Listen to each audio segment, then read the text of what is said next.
Greetings, YouTube. Today I'm going to talk about a gaming book, Cerulean Seas by Alluria Publishing. Now, this book presents itself as a complete underwater campaign setting for the Pathfinder game. And in that regards, I think it succeeds admirably. It does everything it says it's going to do, presenting you with everything you're going to need, along with the Pathfinder role-playing game itself, to run either an entirely aquatic campaign or a campaign that has a heavy dose of aquatic environments. Now, you could run this as a standalone setting, a drowned world setting, if you will, or you could use any of the races or classes or prestige classes for a more traditional fantasy setting that has aquatic elements. Say if your campaign takes place on a large group of island continents, or there is going to be a significant aquatic aspect to the adventure. This book is going to be something that you're really going to be able to use, and it has the big advantage of it's still in print, as opposed to the 3.5 book Stormwrack, which is also good. I believe I've reviewed Stormwrack. So I'm going to use the table of contents here as some show notes to give you an idea what we have here. First, we have the Undersea Basics, Preface, Introduction, Common Terms, using this book, Environmental Basics, and Aquatic Combat. Now, one of the things about aquatic combat, when you're on combat in your traditional fantasy setting, before the people start flying around, you've got squares, and you can be attacked from 8 directions. Alright? But when you're in 3 dimensions, like this, okay, you can be attacked from many, many angles. And that's what happens when you're in an aquatic environment. Essentially, everyone is flying. This is going to really significantly complicate combat. But one thing they do in this is they provide you with a literal model of how to build a miniature stand that will let you create the 3-dimensional environment easily, and it's transportable if you want to use miniatures for this. And I think that in a 3-dimensional environment like this, using miniatures may just be a major bonus. I never ran with miniatures under 3rd edition, but when you're really dealing with all these different kinds of 3-dimensional aspects, I think it's really going to help you accomplish that. Now, one of the things, or two of the things they introduced 2 new mechanics. One is buoyancy units, and the other is depth tolerance. And this is really important for organisms that live under the ocean, because your ability, how are you neutrally buoyant? If you're not neutrally buoyant, are you positively or negatively? How is this going to affect you if you are, you're overloaded, or you have a light load, or you're knocked unconscious? And the depth tolerance. You go down to 100 feet and you're a human, you're going to be in some trouble very shortly. And they talk about the bends, though I think that the bends, I'm not sure if the bends recovery rules are all that realistic, because I have no idea what kind of recovery rules aquatic beings are going to need. I'm used to what kind of times that humans need. Humans need a lot of recovery times to avoid the bends. But none of these races in here are human, so there are some solid numbers. They're usable. I think it's close enough to in the ballpark. You just forget about how realistic it is. We have 12 races presented to the reader. We have 4 anthropomorphs, and these are humanoid creatures. We have crocodile, frog or toad, fish, and crab. So humanoid versions of all of these creatures. One of them, which is the Aguggles, which was from the also seen in the races of the other Alluria book I recently did. I apologize, but I can't remember the name. Then we have Fae-Keth, which are related to the Fae. We have sea elves, naiads, nixies, deep water nixies, and selkies, which is the classic Celtic sea elves that can shape change themselves into seals. Of course, in our legends, it's humans who can turn into seals, but this is a drowned world setting where essentially all of the dry land races, as they refer to them, are gone. So there are no humans around. Then we have merfolk, and the merfolk are creatures that are kind of humanoid from the waist up. From the waist down, they're going to be some kind of fish or aquatic creature. We have the ones based on a number of different fishes, an eel, and the classic sea folk, which is the Triton, the merfolk, is that from legend, actually merfolk, you know, mermaids, mermen, things like that. Then we have the merfolk half races. Now, interestingly, a lot of these species practice open breeding, which is eggs are deposited on the ground, and then sperm are then deposited on top of the eggs. Open breeding, which means open breeding environment that it's possible to have the eggs of one creature fertilize with the sperm of another creature.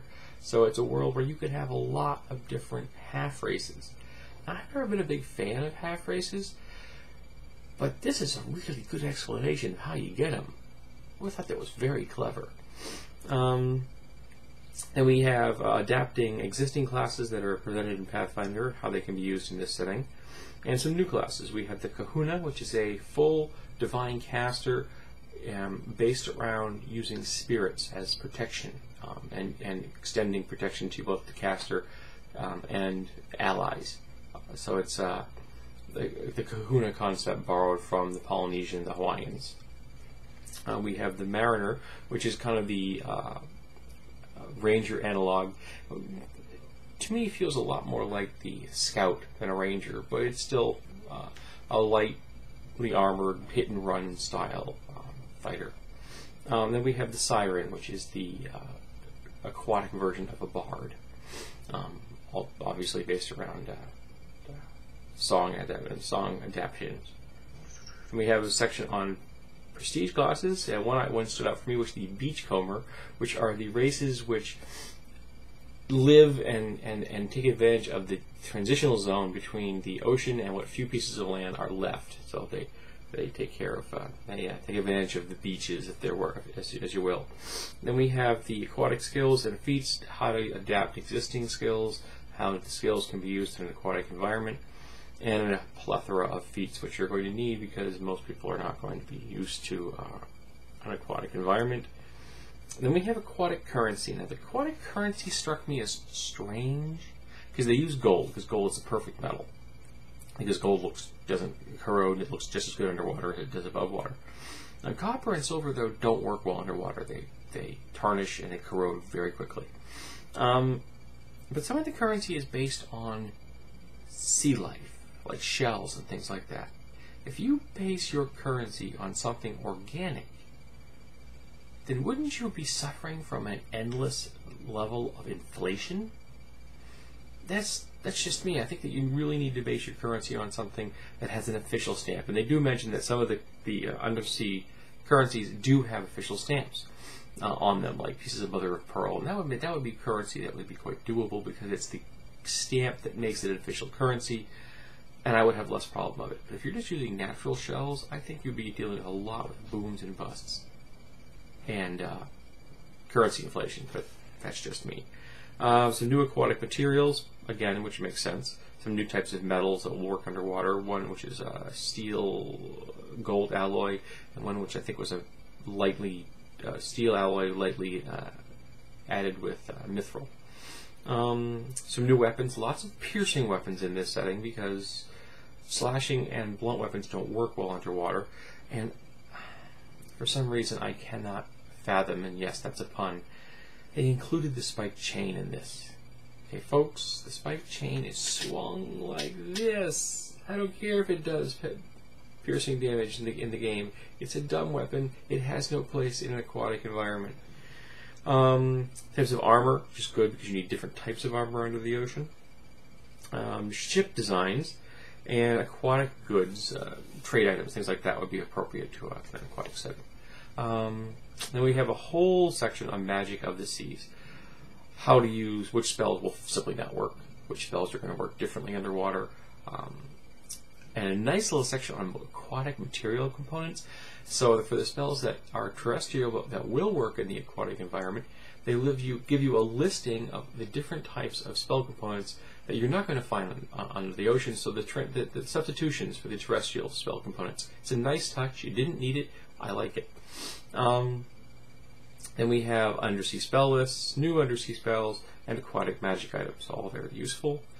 Then we have the Cerulean Seas campaign setting itself, racial histories, other races of the sea, aquatic languages, religions of the Cerulean Seas, cities of the Cerulean Seas, and current events, all of which gives you decent sized thumbnail impressions of the setting, so you are going to have everything you need, enough information to run this in. Now, one thing they did in this is they said that the oceans in this planet rose a specific number of feet. They said 300 feet. Okay, now if it said it in the analog of our planet, 300 feet is not enough to drown the world. I think they should have just left out that little bit of scientific input. They should have just said the oceans rise and the land drown. No more detail is required. You don't need more depth than that. All you need to know is that all the things that are under the ocean are where the intelligent species on, and the land, what little there's left, there is very little life on there other than completely natural life. So, to me, that's the only level of description you needed. You didn't need to get any more scientific than that. Mastering the seas, which is all about how to run the game as a game master. Converting existing material using the metal mat. Running a three-dimensional game. I mentioned they give you a model for how to do a design for a stand for your miniatures. Unfamiliar waters, faraway realms, inner planes, and extraplanar seas, how they all impact an aquatic environment. Then we have Cerulean Sea Bestiary. They have a nice listing of monsters, how to use, creating how to convert monsters that exist in the game already into aquatic versions, new monsters, some simple templates, and things like that. And they had an entire new category of dragon, because in this world, the terrestrial dragons that we're familiar with aren't present. They're called the song dragons, so everything's got a whole bunch of song, sound, sonic themes going on, and I quite liked them. They were physically different enough from each other in a way that a lot of the terrestrial dragons, it's like team jerseys. You know what I mean? It's like, red and blue and silver and gold, but they all look very similar. These dragons look very distinct from each other, and I quite like that. One even looked like a koi. I thought it was kind of cool. Then we have appendixes, lists of aquatic monsters, pronunciation guide, which is very important. A lot of these words are a little on the strange side. Index of tables, art index, open gaming license, character sheet, minis, cardstock minis. They actually print. You can actually get with this PDF. You actually get the ability to print out cardstock miniatures for your gaming table. Because let's face it, these races are brand new. You're not going to have miniatures of them, so they've provided you with them. Good job. Tracker tree templates, death cubes, which is you can actually create cubes. You want to stack them. You don't want to use their model. You can just create little dice cubes. This look like water, so you could stack miniatures if you want. A map, which is pretty decent, and an index. And it's table of contents and an index. He's always going to get kudos from me because not enough games have decent ones of both of those. So this game will do everything you need to run an aquatic campaign. Now, I don't know if I could run an entire aquatic campaign, I'll be honest. This is a challenge to a GM, in my opinion. But I think this could add a really great aquatic component to any traditional or non-traditional campaign. Say a world that has less land mass, so it's a lot more water. So these are a lot more important. Now, there are a couple of things in this that did baffle me. I mentioned the spike chain already. Excuse me, I'm feeling a little under the weather. My nose is itchy. They said, like, for example, there are no sleds. There are glaciers, there are poles, there's ice. It means if there's ice, there's sleds. They're talking about block and tackles not being present. They give you ship rules, and the ships presented are pretty much standard seagoing vessels that we're familiar with. Big sails, age of sail kind of thing. If you've got age of sail type ships, you've got blocks and tackles. So I was a little confused about that. So there are a few very minor quibbles that I have with the product, but I'm a nitpicking individual when it comes to things like that, so take that for what it's worth. But overall, this is a solid product.